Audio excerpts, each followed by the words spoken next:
Good evening, everybody. Please have your Bibles open to Daniel chapter 7. We'll begin there in just a moment. As most of you know, I've been using Sunday nights to talk through series. I love series. I love talking and preaching and teaching through books of the Bible. It's my favorite way to teach. But I have a one-off lesson for you tonight. This morning, we were talking about Matthew chapter 22, where Jesus kind of poked at the Pharisees a little bit and said, "What do you think about the Christ? Whose son is he?" And they answered, "David's son." And then Jesus kind of poked and prodded a little bit more and said, "Well, but is that all he is? Is he just the son of David? Because David said, 'The Lord said to my Lord, sit at my right hand until I make all your enemies a footstool for your feet.'" And so we talked about how Jesus has to be more than the son of David. He's got to be God's son, and the resurrection and the ascension say that. We hopped over into Romans chapter 1, where we talked about Romans chapter 1 and verse 4, where Paul says he was declared with power in the spirit of holiness by the resurrection to be God's son. And then we hopped over into Acts chapter 2, and right after Peter and the apostles declare that Jesus was raised from the dead, Peter then quotes Psalm 110 and says that's got to be talking about the ascension. But the greatest passage in the Old Testament that talks about the ascension of Jesus does not refer to him as the Son of God. You remember what passage this is? I kind of gave it away by saying go to Daniel chapter 7. It's the Son of Man. That's the phrase that's going to be used in Daniel 7 when it talks about Jesus ascending in the clouds. But before we get to the passage that mentions his ascension, I kind of want to just build the context a little bit, because when we see the context here in Daniel 7, I think by the time that we get to the ascension, it's really going to have some pop. It's really going to have some power when we've seen the context together. Let's read the first 8 verses of Daniel chapter 7. It's a weird vision, so buckle up. We're going to talk about some weird stuff. It's apocalyptic literature, so we're going to see things with multiple heads and multiple wings and things of that nature. Verse 1 of Daniel 7. In the first year of Belshazzar, king of Babylon, Daniel saw a dream and visions of his head as he lay in his bed. Then he wrote down the dream and told the sum of the matter. Daniel declared, "I saw in my vision by night, and behold, the 4 winds of heaven were stirring up the great sea. And 4 great beasts came out of the sea, different from one another. The first was like a lion and had eagle's wings. Then as I looked, its wings were plucked off, and it was lifted from the ground and was made to stand on 2 feet like a man. And the mind of a man was given to it." Verse 5. "And behold, another beast, a second one, like a bear. It was raised up on one side. It had 3 ribs in its mouth between its teeth, and it was told, 'Arise, devour much flesh.' After this I looked, and behold, another, like a leopard, with 4 wings of a bird on its back. And the beast had 4 heads, and dominion was given to it. After this I saw in the night visions, and behold, a 4th beast, terrifying, dreadful, exceedingly strong. It had great iron teeth. It devoured and broke in pieces and stamped what was left with its feet. It was different from all the beasts that were before it. It had 10 horns. I considered the horns, and behold, there came up from among them another horn, a little one, before which the 3 of the first horns were plucked up by its roots. And behold, in this horn were eyes like the eyes of a man, and a mouth speaking great things." Weird stuff, but awesome stuff. And it shows just how much control God has of this universe. I want to say right off the bat that these 4 beasts, the lion with eagle's wings, the bear with 3 ribs in its mouth, the leopard with 4 heads and 4 wings, and then this dreadful, terrifying beast, which is not even compared to an animal, these are talking about 4 empires. Now, the text that we just read, verses 1 through 8, doesn't say that, but it does say that later. If you drop down to verse 17 of Daniel 7, it says, "These 4 great beasts are 4 kings." Read that, kingdoms. They're 4 kingdoms or 4 empires. that shall arise out of the earth. But, and we didn't read anything along these lines, but we will in verse 18. The saints of the Most High shall receive a kingdom, and possess the kingdom forever, forever, and ever. So these are talking about four empires, and I think it's good to note, we're not talking about little tiny city-states that might have kings. These are world domination empires, people that were going to control the earth in their time. It is not unlike the Daniel 2 vision.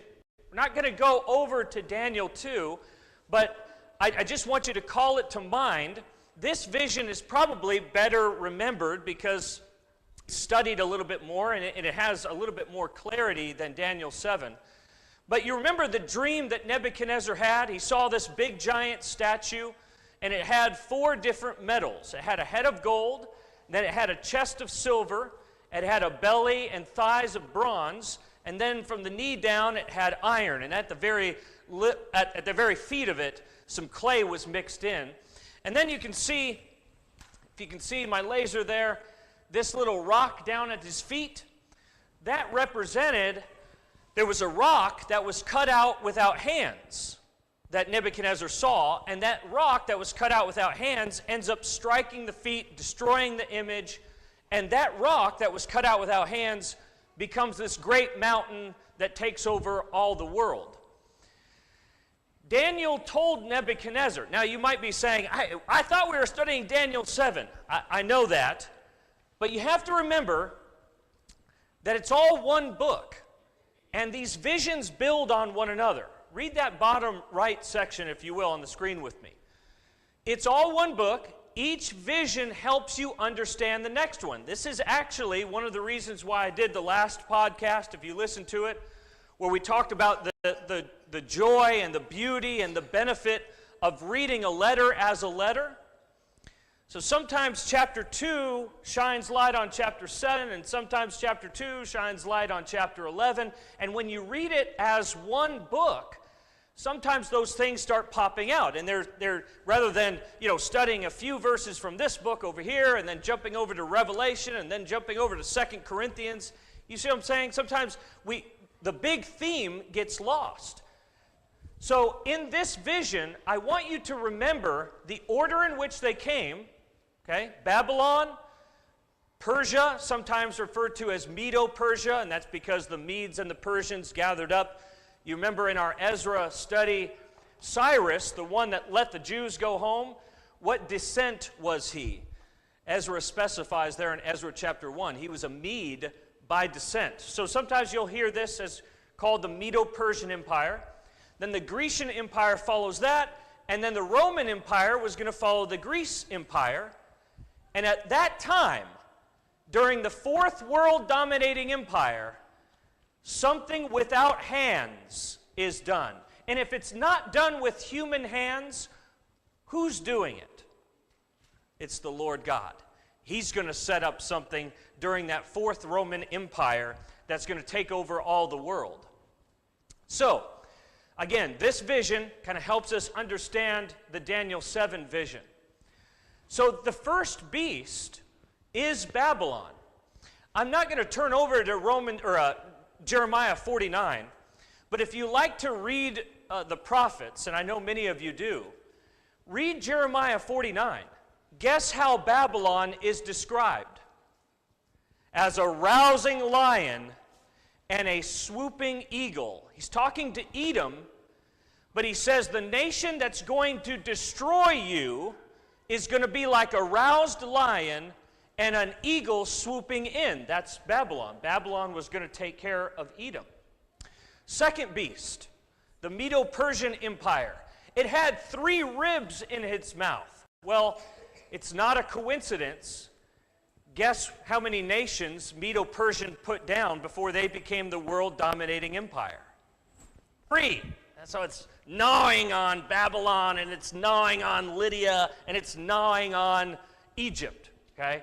And it gets told, devour much flesh. You're going to do more damage. But once they defeated these 3 nations, they had world domination. That's the bear with 3 ribs in its mouth. The next one is a leopard. And what are leopards known for? For example, you kids, cheetahs are in the leopard family. What are they known for? They're known for speed. They're known for fast speed. Well, guess how fast Alexander the Great took over the world? He was in his early 30s. This nation was exceedingly mobile and fast, like a leopard. And then it had 4 heads and 4 wings. Well, when Alexander the Great dies, and he dies at a very early age of a disease we don't really know, but it's chronicled very well in the histories. Guess how many kingdoms he divides his kingdom up into? He divides it between his 4 generals. 4 heads, 4 wings. And they're going to be just as nasty and just as fast and just as furious as Alexander the Great was. Then you got this 4th beast. And it's not even described as an animal. I alluded to that earlier. Look back at Daniel 7. Look at verse 7. After this, I saw in the night visions, and behold, a 4th beast, dreadful, terrifying, exceedingly strong. It had iron teeth. It broke into pieces and stamped what was left with its feet. It was different from all the beasts that were before it. So, did you notice the others were described with animals? Lion, eagle, leopards, bears. But this last one is not described as an animal. It's just described as terrifying and dreadful and exceedingly strong. And it also has 10 horns. And then 1 horn pops up, and this horn is really nasty. We'll read about this horn in just a moment. But this beast is really why I told you the Daniel 2 dream of Nebuchadnezzar. By the time it got down to the iron, what nation was that? What nation represented the iron? That was Rome. What teeth does this guy have? This nasty, dreadful, terrifying beast? What's his teeth made of? It's made of iron. But get this. Here's what's interesting. Here's an extra detail and a little hybrid of a beast. And I think why he's not even described as an animal. There's another metal from Daniel 2 that's involved in this beast. So if you drop down to verse 19. Daniel is going to talk to this messenger from God and say, tell me about this 4th beast. I'm really scared. I'm really rattled by this 4th one. I want to know more about it. And here's what it gets told to him. Then I desired to know the truth about the 4th beast, which was different from all the rest, exceedingly terrifying, with teeth of iron, and here's the 2nd metal. Claws of what? Claws of bronze. Now, what nation was connected to the bronze? That was Greece. So you got a little bit of iron connecting it to Rome. You got a little bit of bronze connecting it to Greece. And then you have this little horn that pops up. It supplants 3 others. And this horn, this little guy, he is nasty. He speaks all kinds of blasphemies and persecutes the church exceedingly much. Drop down to verse 24, Daniel 7. As for the 10 horns, out of this kingdom 10 kings shall arise, and another shall arise after them. He shall be different from the former ones, and he shall put down 3 kings. Okay, but look at verse 25. He shall speak words against the Most High. He's a blasphemer.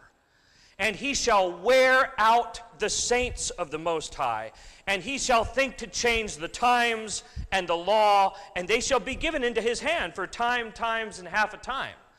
So 3 things are said about this little horn in verse 25. Number 1, he speaks against the Most High. He wears out the saints.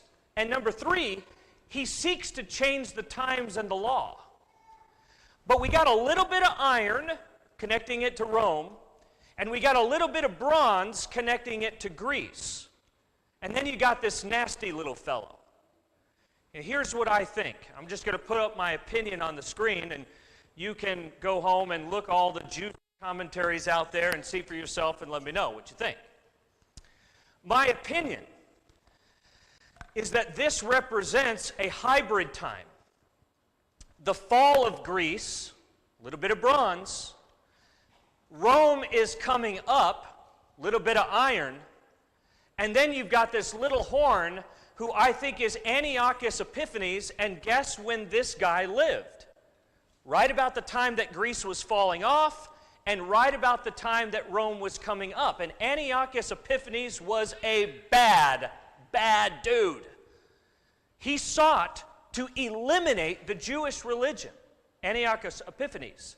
Speaking of his blasphemy, he's the first guy in Greece to come out with a coin.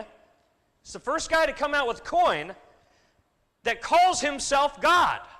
Literally on his coinage, he says, Antiochus Epiphanes, God manifest. And then he persecuted the saints, the Jews, exceedingly much. Their history says that 80,000 Jews disappeared in 3 days. Now, I don't know if that's an exaggeration or not, but they said 40,000 died by the sword and 40,000 were taken captive by this Antiochus Epiphanes guy. Terrible, terrible guy. Okay. I thought we were talking about ascension of Jesus. You went crazy on us. Okay. Right about this time, you know what we should all be asking ourselves? And if you're not asking yourselves this now, you would if you lived during this time. What's God going to do about all this madness? We got Babylon madness, we got Medo-Persian madness, we got Grecian madness, we got this dreadful, terrifying beast, we got this little horn wearing out God's people. What is God going to do? Here's what he's going to do. He's going to give us an eternal king. And it's going to start not with a rock cut out without hands. Here's where Daniel 2 kind of differs from Daniel 7. It's going to start with a human ascending to God in the clouds. Oh, all right. Let's start in verse 9. Daniel 7, verse 9. As I looked, thrones were placed. The Ancient of Days took his seat. His clothing was white as snow. The hairs of his head were like pure wool. His throne was fiery flames. Its wheels were burning fire. A stream of fire issued and came out from before him. 1,000,000 served him. 10,000 times 10,000 stood before him. The court sat in judgment, and the books were opened. Can I ask you a question? Does it sound like God is rattled? You know, we got Babylon, they're doing bad things, and we got Medo-Persia, we got Greece, and we got Rome, and we got saints getting worn out, we got blasphemy. Does it sound like God is really rattled by all this? He's got his heavenly council, he's sitting on his throne, and he's going to make some judgments. Here we go. Drop down to verse 13. I saw in the night visions, and behold, with the clouds of heaven there came one like a son of man. Now stop right there. The son of man term means nothing more than a human. That's what it means in Scripture. Doesn't mean more than that unless you connect it to this passage. But when Jesus, you know that Jesus, those of you who have studied Matthew, Mark, Luke, and John all of your life, I know you know this, the term that Jesus referred to himself the most as was, guess what? Was the Son of Man. A couple of popular passages, like Matthew chapter 16, where Jesus said, guys, who do people say that I, the Son of Man, am? And they listed off what they said, and then Jesus said, okay, well, what do you guys say? Also, Mark chapter 2, you remember this instance? Where he healed the man that was paralytic. He was carried by 4. And the house in Capernaum was so jam-packed, they got up on the roof, they tore the roof open, and they let down the paralytic. Hey, there's Jesus. He's going to do something about our friend. And he goes, well, yeah, I'm going to do something. Your sins are forgiven. And I'm sure that blew everybody away, especially the enemies of Jesus. They said, he's blaspheming. He can't do that. And Jesus said, you don't think so? So that you may know the Son of Man has authority on earth to forgive sins. I say to this guy, there's not very many miracles where Jesus says, I am going to perform this miracle for this reason. But this is one of them. I'm going to perform this miracle. Rise, take up your bed and walk, so that you may know the Son of Man has authority on earth to forgive sins. By the way, if you ever go to the National Museum of Art in Washington, D.C., they have one of the coolest pictures of this scene. I looked it up this afternoon. It's in the West Building of the museum. It's Exhibit 41, if I remember correctly. It's one of my favorite pictures. I might put it up here one of these days if I preach from this scene.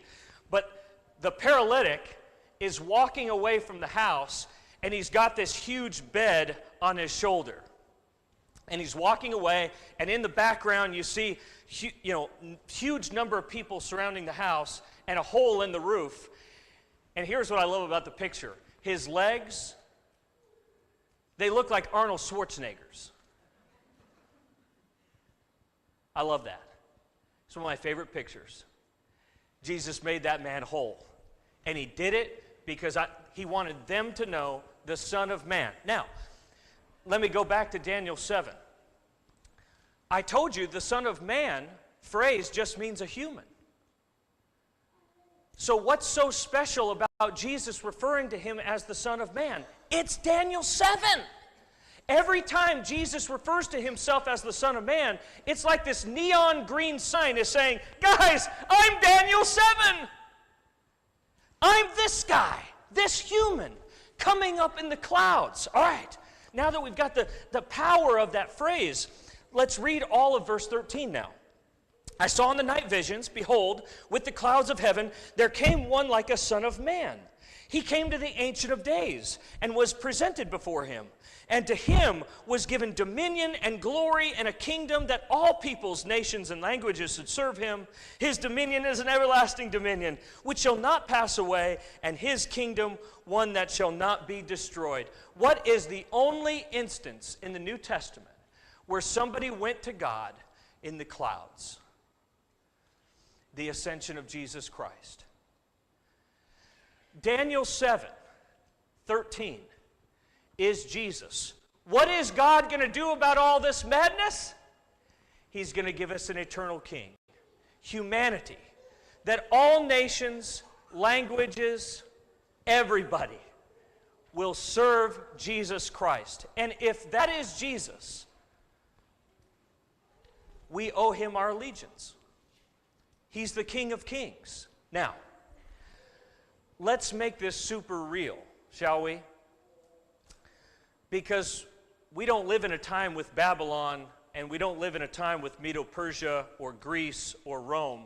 We live in a time with communist China and Russia and Ukraine and Israel and Iran and Israel and Hezbollah and Israel and Gaza. A lot of crazy stuff going on. I don't know if I'm just now an adult and I'm paying attention, but it seems like we live in fascinating times where lots of stuff is going on. What's the solution? The same king. That's the solution that God has always given mankind when all of the craziness of world history is going on. Last passage, go to Psalm 2. Go to Psalm 2. This is a messianic psalm. We talked about that phrase this morning. A psalm that's talking about the Messiah. I have never preached on Psalm 2, and it's one of my favorite psalms. There's a song that I love to listen to while I study the Bible, and it's about Psalm 2. And I can't believe I've never preached on it, but I guess I am right now.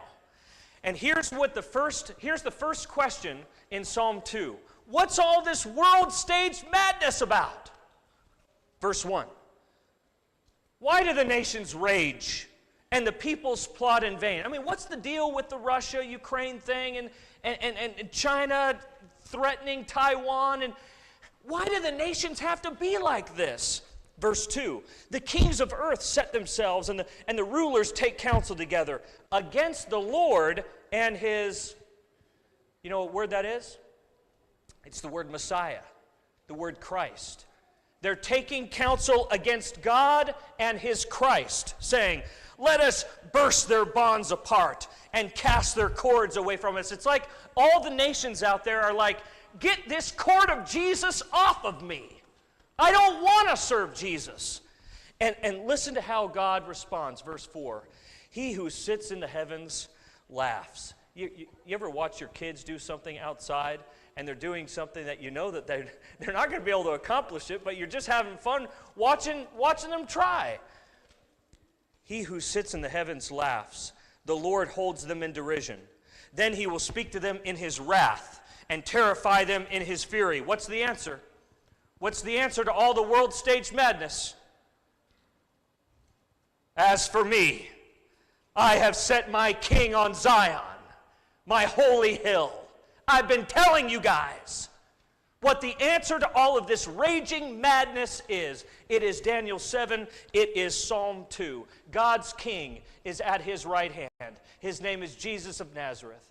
And if that's who he is, every single person in this room, you owe him your allegiance, whether you will give that to him or not. The invitation's yours. Will you come? As together we